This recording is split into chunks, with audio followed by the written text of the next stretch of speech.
नमस्कार दर्शक बंधु मु आपको स्वागत करुच्ची मो चैनल को।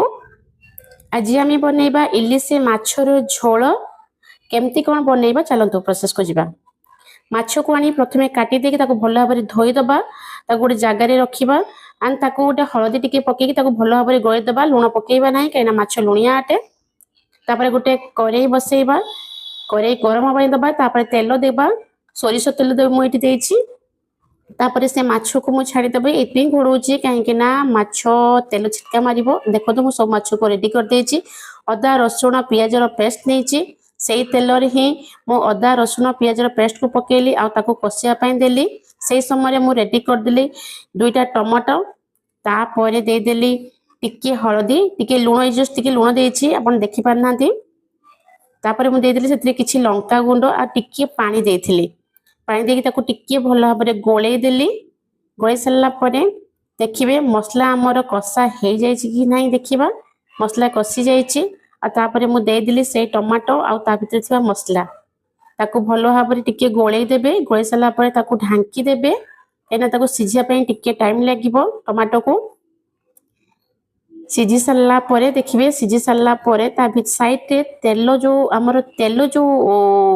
बाहर थी तेल बाहर कमिज देखिए मसलाटा बहुत भल भाव में हो जापर आम देदेबा से किसी पानी ताको फुटियापाई आम छाड़ीदबा घोड़े देकी फुटियापाई छाड़ीदबा जो फुटी तापर आम देदेबा ता भीतर थी माछ आम प्रथम वेट करवा सी फुटापाई देखु प्रोसेस चली गैस टाक सब बड़े हाई फ्लेम रे रखिए फुटे देखु फुटीगला तरकारी तापर आम जो माछ को रखी से माछ को देदबा हो से झोल टिके फुटियापाई छाड़ा बेसी समय फुटबनी कारण ऑलरेडी आमर जी पानी नवा कथा आम नहीं आपण फैमिली हिसाब रे माछ हिसाब रे ही पानी नेबे धीरे धीरे माछ को छाड़े कहीं बहुत ही गरम हो देखो धीरे धीरे भीतर टिके टिके चापी देबे माछ को ताको टिके जस्ट टिके घोड़े देबे टिके फुटी जीवो सर देखो रेडी ही आमर माछ तरकारी आपन ताको टेस्ट करके